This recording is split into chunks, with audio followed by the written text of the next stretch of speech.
Go.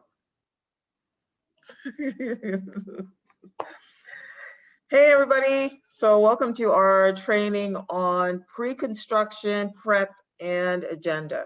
That's what we're doing today. We're about to start a project? Mm-hmm. All right. We are about to start a few projects, and this is a very important step that we take prior to project start. So the first thing that I'm sharing here on the screen is the pre-construction document. You'll see a few fields on the document that are highlighted. That's because this is a template that we use, and those are the fields that need to be changed if needed. And so we'll walk you through it and let you know what each part of it says. So starting at the top, project name. In the past, what we used to do is just put the name of the project, which is usually the last name of the client. So now what we want to do is make sure that we're putting in first and last names. When you're new to a project, sometimes it's hard to remember the client's names, and we want to be polite when we're meeting with the client, especially the project manager, so that they're aware that we know them and we're taking particular interest in their project. Even though we're project managing maybe 3 or 4 at a time, we still want that personalized touch, personalized care. So we want to put both names on here so that we can refer to them by their first names. Okay, date and time. So we just want to put the date of the pre-construction meeting and the time in that field there. Usually 7 o'clock, but there's days when we do it later in the day. So just put the time in there. Introductions, so that's the first phase of it. We have tried to skinny down the introduction to 1 page, woohoo! So sales plays a small role in that meeting. They can come in, do the introductions, and they can leave, and then we take it from there. So here's what the introductions look like. The sales rep will introduce the production team, starting with the project manager. In the past, we used to run projects 2 ways. It was either project manager run or lead carpenter run. Therefore, we had 2 templates, a project manager template, which is this one, and a lead carpenter template. Since we're moving towards a project manager system, this is a template that we're going to be using going forward. So it'll have the project manager here. This is highlighted so that you can put in the name of the project manager and a contact phone number for them, which is typically their cell phone, so that the client is able to contact them. It just says they're the main point of contact. They'll discuss the schedule, payments, AWOs, any changes, unexpected events, compliments, complaints, etc. Their frequency of communication is weekly, job site visits, daily updates, either verbal or via co-construct. So pretty straightforward. The next thing there is the director of production. That's their first level of escalation. So if they are not getting anywhere, like communication is difficult with the project manager, or there's just additional support needed. So there's some problem solving that needs to happen and the project manager needs some additional help, then they can reach out to the director of production. And it just states my role on here is overseeing the production department, not directly involved with the project, so that the clients know that they do need to reach out to the project manager. However, like I said, if the client's not receiving cooperation, they can contact me as needed. Frequency of communication would be random job site visits as needed. Okay. Moving on to the client, we'll ask a few questions so that we know what the client wants us to prioritize. So one of the questions we'll ask is, hey, it's our goal to be successful. Keeping that in mind, what is the most important thing to you that you believe will make this project successful? For some clients, it's timeliness. For some clients is making sure that the quality of the work is fantastic. For some clients is paying attention to details. So the clients will let us know what's most important to them and we'll do our best to prioritize that. Okay. And then next we ask them to rate us from their experience so far up until this point. How likely are they to recommend us to a friend or colleague? They're going to rate us and we'll put that in here. The idea behind that is to know where they are. If they're extremely happy, we want to make sure that we carry on that experience with them to the end. And if there are things they're disappointed by, that gives them an opportunity to mention it so that we can address it and see how we can turn the ship around moving forward so that they have a better experience with us. And specifically to get it out in the air for the project manager to hear it, so then they know, okay, you are here and I can continue this trend, or we need to adjust here. But it's specifically for data for the project manager. Absolutely agree. Yep. And then we move on to communication. And this is really just for sales to hand off to the production team. And so they go over this part of it saying, hey, sales and design is taking a backseat as production is beginning. All communication from this point forward should go through the project manager. If anything is needed from sales or design, the project manager will be the one to reach out to them. So we want the clients to communicate through the project manager.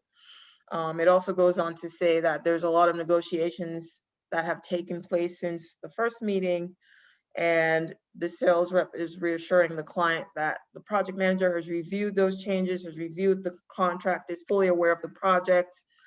The plan is to build the project strictly off of the contract, which takes precedence over all the other documents, including the drawings. And then if there are additional changes, obviously the client should communicate that with the project manager, and then we'll accommodate for it. At that point, previously we used to have sales stay in, collect the start of construction draw and things like that. We've revamped the agenda so that the project manager can handle all of that in the construction phase. So this is the point where sales is handing off to production. They're gonna have a coffee break so that if the clients need to get the kids up, wake them up for school, they can do that. We're gonna say bye to sales, and production will take over from there. Let's scroll back up for a second. So in that initial part, the main thing is that you really want to build the project from a sales standpoint. You want to build the project manager up, put them on a pedestal, make sure that they're seen in the client's eyes as very capable of taking care of them. And then we built in the intermission so there'd be built-in spot instead of like the meeting agenda still flowing through, that it's built in to take a break, stand up, walk around. Do we want to look at something? That way that there's a time for that salesperson to exit. You have to purposely say time to exit. In the world of Zoom, a lot of times the PM is on site and the sales is just virtual because this top section only takes 15 minutes or 10 minutes or so. But if it is on site, everybody's on site, then you got to purposely say, okay, client, say goodbye. Yeah. And this is the time to pass the baton, because the sales will be running the upper side, the upper portion of the agenda, and the PM now can take control. And so part of that is taking control of the agenda and saying, okay, client, now it's time to say goodbye to Andrew, let's say. And then it allows you to grab the microphone and then be the MC. Absolutely. Thank you for fleshing that out. That's really important, because sometimes in the meeting we're going so fast and we skip over, and then sales is like awkwardly. Like, when can I leave, man? When can I leave? So we have to intentionally be sure to say, okay, at this point, we're going to say goodbye to sales so that they can exit, and then we can move on from there. Okay. So after the intermission, we come to the next spot where production is taken over. So at this point, the project manager is running the meeting from here. So we'll start to collect information that we need. Who is the decision maker? What's the best contact number? Does anyone else have access to your property? Kids or relatives, pets? Is there anyone that's going to be around that we need to know about, neighbors, etc.? All that stuff. We'll go through and get that information and put it down in our sheet. That's just to have it so that if we need to contact someone, we know who to contact. Next segment is communication. The project manager is going to explain to the client that there will be weekly meetings that are in-person meetings, take place at the job site to discuss the project status. Usually run about 30 to 45 minutes in duration, sometimes an hour if there's a lot to go over. And there's an agenda that is provided that will require both the client and the project manager to sign. And then at that point, the project manager is going to schedule the best day and time for those meetings to happen and fill it on the sheet. Next, they're going to review the weekly agenda with the client. So this is really important for the project developers, that when they prepare the pre-construction agenda, they also include in the packet that weekly meeting agenda form, so that the PMs have it to go over with the clients. Scrolling back up and touching on a couple items. Mhm. So when it says like, who else has access to the property? A lot of times, one of the reoccurring people that would be cleaners. So it's good to kind of ask the clients, so do you have cleaners? Are you stopping them for construction? Are they just going to keep going? Are those on Tuesday mornings, Wednesdays? They're here for how many hours? 4 hours. It's just good to know the comings and goings of who's coming onto the property. Also kind of tying into who else has access to the property / pets. Sometimes people have like dog walkers or somebody like that coming in. In terms of kids, is the project happening over the summer where there is no school, or it's during the school year? Okay, what's the rough time? Sometimes like, where's the bus stop? We've had a lot of projects where the bus stop's like in front of the client's driveway. Like, that's obviously really important. Oh, what time do they get picked up? 7:30. You're like, oh, okay. Well, it's like right in the middle of like the mix happening. So Yeah. it's kind of good to just flesh out what's happening around the site and who's coming on the site. Yeah, it's good to gauge that, because we can coordinate. Sometimes we have deliveries coming, we have dumpster coming, so we just want to make sure that there's access. If there's a bus stop right there, then they can get the kids without. And that kind of plays into it when you want to have the weekly meeting, and then actually going over that weekly meeting report, because like if they say the project starts in May or something like that, it's going to be a 2 or 3 month project, then well, in May at the beginning, there is a bus stop and there is going to be kids, but then once school's out, it doesn't. Or if the project starts in like August or something, well, we can start the whole first part, which is going to be all foundations and things like that. There is no school buses, but then just acknowledge when it's going to happen. We might want to add that to the weekly meeting report of, okay, when does the bus stop get up and running? Because we like to actually send that out to the suppliers as well, so they know delivery drops, they're aware. Very good point.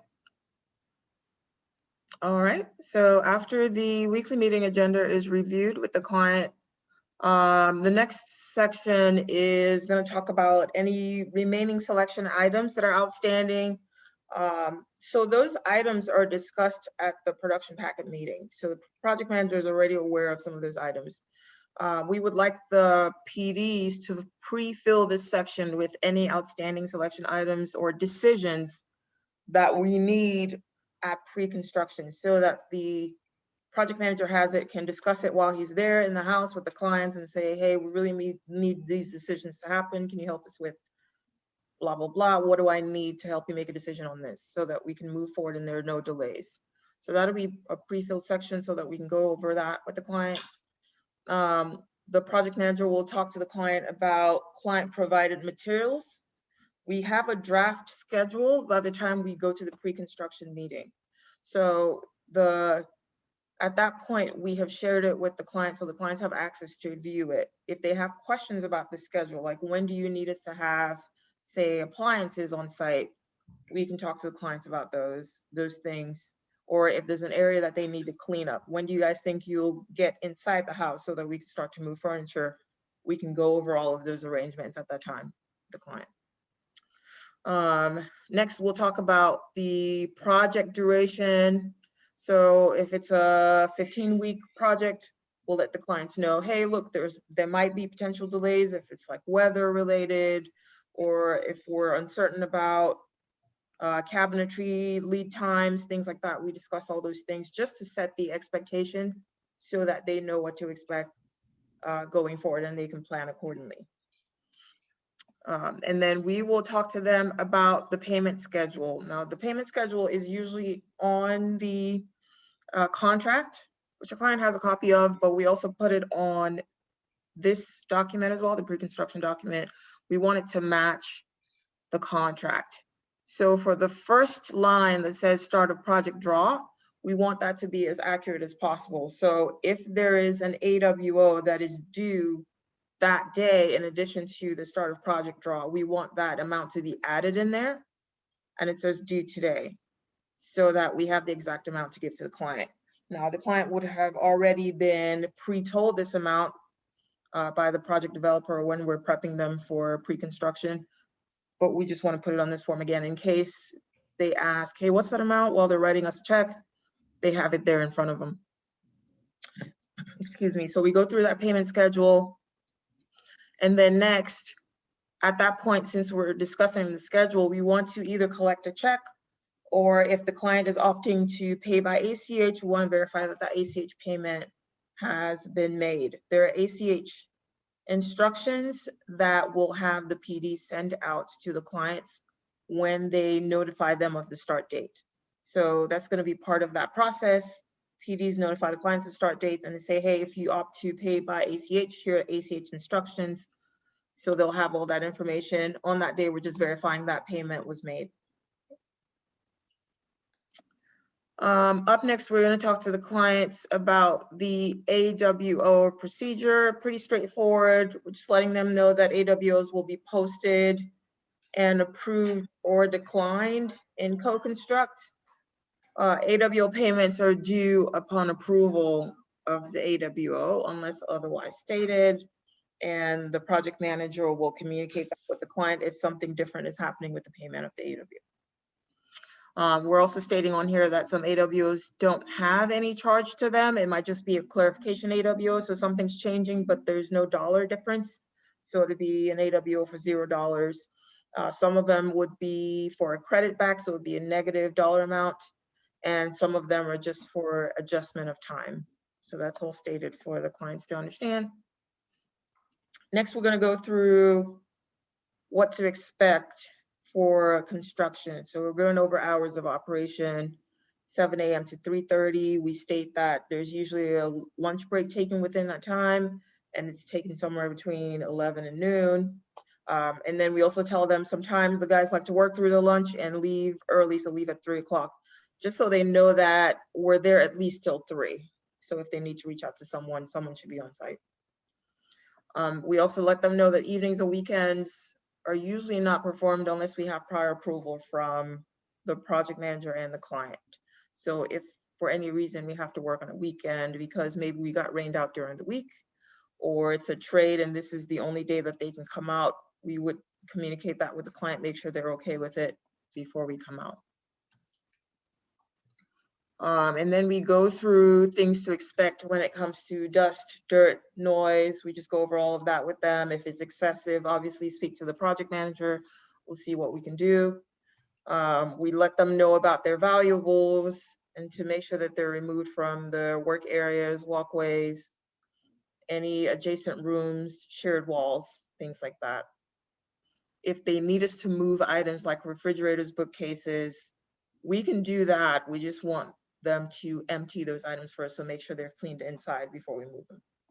Okay. Yeah, that might need to be an additional work order depending on what we're moving. Correct. And a lot of times the flooring, if it's for flooring, the flooring trade has a separate price in to maneuver all the furniture around. Absolutely. So all of that would be discussed with the client to arrange that. And then next we talk to them about loss of space. So we'll talk about bathrooms. If there is one available for us to use in the house, the clients will let us know which bathroom that is. And that would be the only bathroom that we use. The project manager will have to communicate that to the workers to make sure they're not using any other bathrooms in the home. If it's a project where we're using a porta-john, then we would just pre-fill that information there. So we wouldn't need a bathroom in the house. We'll just say, hey, porta-john on site to be used by workers. And then we ask about the best location to store materials and tools that sometimes we have to leave on site. So project manager will go over that with the client and what's the best place to put them. We go over dumpster location. If the dumpster is going to be in the driveway, we want to discuss that with the client, make sure they're okay with it. They might have to park on the street, or if they're like, hey, this is just a car we don't use, that's fine, park in the driveway. We just want to make sure that they're aware and we're coordinating with them. And then any notes about parking that we need to know is what kind of parking is available. Is it street parking? Is there some kind of restriction parking in that area? We want to know all of that because we have delivery trucks coming in. We have sometimes we have our trailers coming in to pick up trash and clean up. We have trades and their trucks coming in. So we just want to coordinate the parking situation with the clients. Next is utilities. Locate the disconnects for electrical, water, gas. And then the project manager just goes over, explain to the client that sometimes we may have to shut off one of those while we're working, and we'll do our best to notify them ahead of time so that there's minimal disruptions if we can avoid it. Next, we'll ask about if the clients are going to be taking any extended vacations while we're working there. And then we talk to them about any items that they need to be salvaged. We'll also let them know where the lockbox location is and what the code is so that the clients have it. This is a time where we would request for their spare key because that goes in a lockbox. We typically don't give them the combo.